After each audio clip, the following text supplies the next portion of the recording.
আসসালামু আলাইকুম প্রিয় দর্শক, আজকের ভিডিওটি তাদের জন্য যারা শুধুমাত্র ঘরের ওয়াইফকে নিয়ে অথবা একটা বাচ্চা থাকবে, ফ্যামিলি নিয়ে একটু ঘোরাঘুরি করতে চান, ঢাকার মধ্যে আশেপাশে কোথাও একটু ঘুরতে চান, অথবা মাঝে মাঝে ঢাকা থেকে বাইরেতেও যারা যায় বাচ্চা কাচ্চা নিয়ে।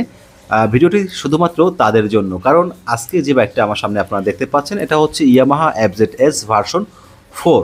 বাইকের সিটের সাইজটা এমন একটা সাইজ দেওয়া হয়েছে যাতে করে পিলিয়ন পিছনে খুব আরামসে হেলে ধুলে বসতে পারে, আর যার জন্যই আমি আজকের ভিডিওটি নিয়ে আসলাম। তো বন্ধুরা, আপনাদের সুবিধার্থে যারা খুব শীঘ্রই বাইকটি পারচেস করতে চাচ্ছেন অথবা বাইকটি সম্পর্কে জানতে চাচ্ছেন, আপনাদের সুবিধার্থে বাইকের ফুল স্পেসিফিকেশন অ্যান্ড বাইকের আপডেট প্রাইস আজকে আমি আপনাদের সাথে শেয়ার করব। যদি ভালো লাগে ভাই, নতুন একটা চ্যানেল দয়া করে সাবস্ক্রাইব করবেন, সাবস্ক্রাইব করে সবসময় পাশেই থাকবেন। ওকে, শুরুতেই বাইকের যে ফুয়েল ট্যাঙ্কটা রয়েছে দেখিয়ে দিচ্ছি। বন্ধুরা দেখতে পাচ্ছেন বাইকের ফুয়েল ট্যাঙ্কের ইমিডিয়েট নিচের দিকে FZS লেখাটা কিন্তু 3D আকারে আছে, এটা দেখতে কিন্তু বেশ সুন্দরই লাগে। আর ভার্সন 4.0 এটাও কিন্তু স্টিকার আকারে লেখা রয়েছে। ফুয়েল ট্যাঙ্কের উপরে দুই পাশেই ইয়ামাহার ব্র্যান্ড লোগোটা রয়েছে। আর বন্ধুরা, এই বাইকের ফুয়েল ট্যাঙ্ক ক্যাপাসিটি হচ্ছে 13 লিটার। পার লিটার ফুয়েলে অ্যাভারেজ মাইলেজ পেয়ে যাবেন 45 থেকে 48 কিলোমিটার। কোম্পানি আসলে এমনটাই বলে, তো আমার যেটা মনে হয় অ্যাভারেজ 45 কিলোমিটার মাইলেজ পেয়ে যাবেন। যেহেতু বাইকে BS6 FI ইঞ্জিন ব্যবহার করা হয়েছে, আশা করছি মাইলেজটা ওভারঅল ভালোই পেয়ে যাবেন। আর এই বাইকটিতে পাইপ হ্যান্ডেলবার ব্যবহার করা হয়েছে, যার বাম পাশে সুইচ প্যানেল রয়েছে। এখানে কি কি ফিচার থাকছে, উপরে যে সুইচটা, এক সুইচে 3 কাজ, উপর নিচ করলে আপার টিপারে কাজ করবে, নিচে প্রেস করলে পাশ সুইচের কাজটা করবে। আর মাঝখানে ইন্ডিকেটর টার্ন সুইচ, তার নিচে হর্নের সুইচ রয়েছে। পিছনে কিন্তু পাশ সুইচ থাকে, সেটা কিন্তু নেই, কারণ এক সুইচে 3 কাজ। আর ডান পাশে কি আছে, এটা লাল করে যে বাটনটা দেখতে পাচ্ছেন এটা হচ্ছে ইঞ্জিন অন অফের সুইচ। এই যে এটা ইঞ্জিন অন অফের সুইচ। আর নিচের দিকে সেলফের সুইচটা রয়েছে। আর যে লুকিং গ্লাস ছোটোখাটো, বাট দেখতে কিন্তু বেশ ভালোই লাগে। পাশাপাশি এই বাইকে ফুললি ডিজিটাল মিটার ব্যবহার করা হয়েছে, বড় সড়ো একটা ড্যাশবোর্ড, বাট এই মিটারে ব্লুটুথ কানেক্টিভিটি ফিচারটা কিন্তু নেই, মানে ওয়াই কানেক্ট যেটাকে বলা হয়। এছাড়া দরকারি সকল যাবতীয় ইনফরমেশন কিন্তু এই মিটারে আপনারা পেয়ে যাবেন। দর্শক বন্ধুরা, এরপরে যদি আপনাদেরকে বাইকের সামনের টায়ারটা দেখিয়ে দিই, ইয়ামাহা বাইকের সামনের টায়ারগুলো ভালো লাগে, যেগুলো আর কি 150 সিসির, কারণ ড্রাগন শেপ গ্রিপ থাকে, সহজে কিন্তু স্কিপ করে না। আর সামনের টায়ারের সাইজ হচ্ছে 100/80, 17 ইঞ্চ রিমের সাইজ। টিউবলেস টায়ার ব্যবহার করা হয়েছে সামনে পিছনে উভয়। আর এই যে কালারফুল যে রিমটা, এটা কিন্তু দেখতে আরও বেশ সুন্দর লাগে। আর এই বাইকটা হচ্ছে double disc single channel ABS সমন্বিত একটি বাইক। সামনের ডিস্ক ব্রেকের সাইজ হচ্ছে 282 মিলিমিটার। সামনে ABS থাকছে, পিছনে শুধুমাত্র ডিস্ক ব্রেক ব্যবহার করা হয়েছে। বাইকে সামনে ক্যালিফার হিসেবে বাইবরি ব্র্যান্ডের ক্যালিফার ব্যবহার করা হয়েছে। সামনে মোটাসোটা একটি টেলিস্কোপিক সাসপেনশন রয়েছে।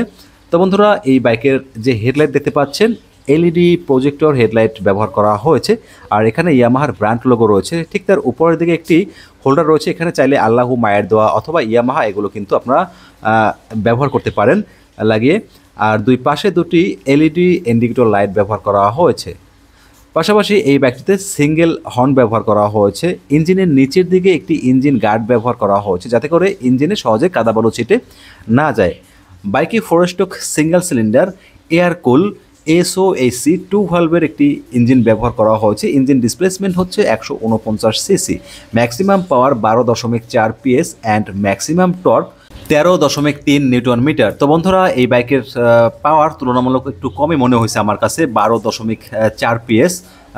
সো আমার যেটা মনে হয় টপ স্পিডটা এটা থেকে একটু কম পাওয়া যায়। অনেকেই আসলে এই কমপ্লেনটাই করে যে কচ্ছপ গতিতে নাকি বাইকটা চলে। তো যাই হোক, পাওয়ার থেকে টর্ক ভালোই আছে, যার জন্য আমার মনে হয় মাইলেজটাও আপনারা অ্যাভারেজ ভালোই পেয়ে যাবেন। ঠিক আছে, স্টার্টিং সিস্টেম শুধুমাত্র সেলফ, কোনো কিক অপশন থাকছে না। FI ইঞ্জিন ব্যবহার করা হয়েছে। আর বন্ধুরা, বাইকের যে এক্সস্ট দেখতে পাচ্ছেন, সিম্পলের মধ্যে চমৎকার লাগে এক্সস্টটা দেখতে। সিঙ্গেল ব্যারেল এক্সস্ট, চমৎকার একটি সাউন্ড পেয়ে যাবেন। যখন বাইকটি রাইড করবেন তখন কিন্তু এর সাউন্ডটা আপনারা উপভোগ করতে পারবেন। বাইকের পেছনে সাসপেনশন হিসেবে 7 স্টেপ অ্যাডজাস্টেবল মনোশক সাসপেনশন রয়েছে, যার জন্য ভাঙাচোরা রাস্তাতে কমফোর্টলি রাইড করতে পারবেন এবং উঁচু নিচু রাস্তাতে ভালো একটা ফিডব্যাক পেয়ে যাবেন।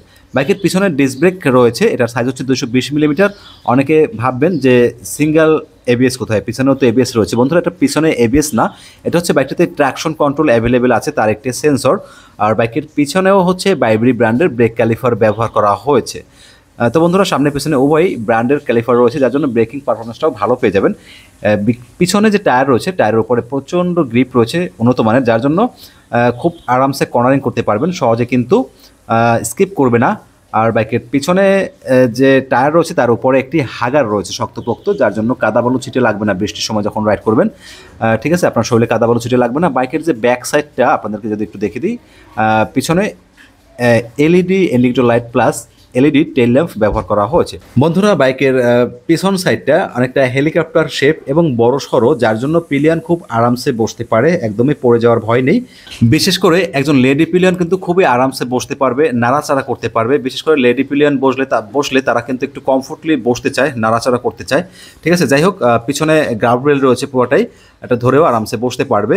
আর সিটটাও বেশ লম্বা এবং চওড়া, তিনজন কিন্তু অনায়াসে বসে রাইড করা সম্ভব। আর এই বাইকটিতে সাইড স্ট্যান্ড কাট অফ ফিচারটা অ্যাভেলেবেল রয়েছে, অর্থাৎ আপনি যখন বাইকের সাইড স্ট্যান্ড ফেলে স্টার্ট দিয়ে গিয়ার ফেলবেন, সাথে সাথে স্টার্ট বন্ধ হয়ে যাবে। যতক্ষণ না সাইড স্ট্যান্ড তুলবেন অতক্ষণে আপনি স্টার্ট দিয়ে গিয়ার ফেললে কিন্তু বাইক সামনের দিকে আগাবে না। আর এটাই হচ্ছে সাইড স্ট্যান্ড ফিচারের কাজ।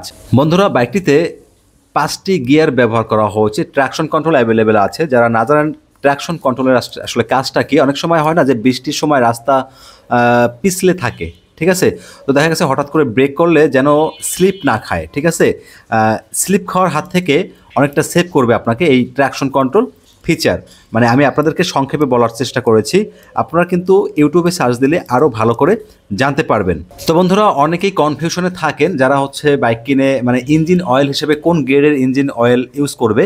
এখানে কিন্তু কোম্পানি রেফার করে দিয়েছে 10W40 গ্রেডের ইঞ্জিন অয়েল এই বাইকটিতে ব্যবহার করতে হবে। পাশাপাশি বাইকের বডি ডাইমেনশনটা যদি একটু শেয়ার করে দিই, overall length 1990 millimetre, wide 780 millimetre, height 1080 millimetre, seat height 790 millimetre, wheel base 1330 millimetre, বাইকের গ্রাউন্ড ক্লিয়ারেন্স 165 মিলিমিটার। আর বন্ধুরা, এই বাইকের কার্ভ ওয়েট 136 কেজি। এখন অনেকে কনফিউশনে থাকবেন যে ভাইয়া আমাদের উচ্চতা নিয়ে কনফিউশনটা যদি একটু দূর করতেন। আমার উচ্চতা 5 ফিট 4 ইঞ্চি, আমি বসে দেখেছি, আমি কিন্তু ইজিলি বাইকটি কন্ট্রোল করতে পারতেছিলাম। তো শোরুমে জিজ্ঞাসা করেছিলাম যে ভাইয়া যাদের উচ্চতা 5 ফিট 3 ইঞ্চি তারা কি বাইকটি রাইড করতে পারবে। তো ওনারা যেটা বললো যে হ্যাঁ, এই বাইকটি যাদের উচ্চতা 5 ফিট 3 ইঞ্চি তারাও ইজিলি রাইড করতে পারবে। তবে যাদের উচ্চতা 5 ফিট 3-এর নিচে একবার হলেও ইয়ামাহার যে কোনো শোরুমে এসে একবার হলেও যেন ট্রায়াল দিয়ে দেখে।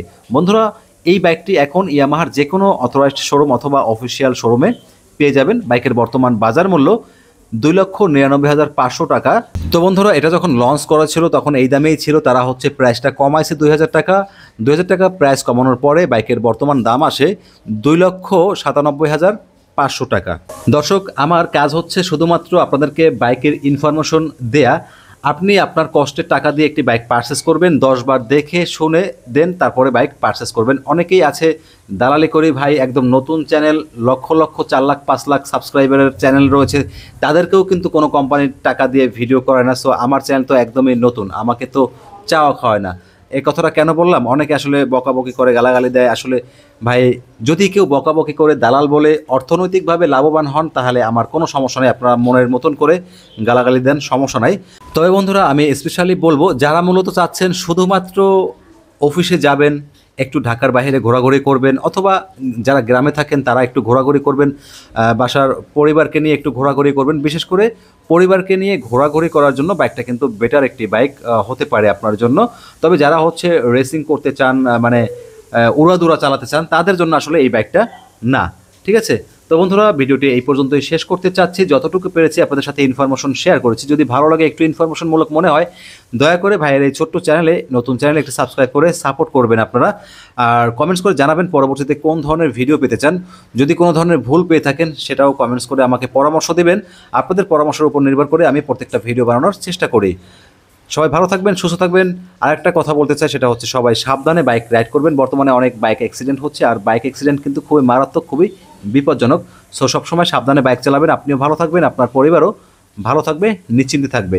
আসসালামু আলাইকুম, সবাই ভালো থাকবেন।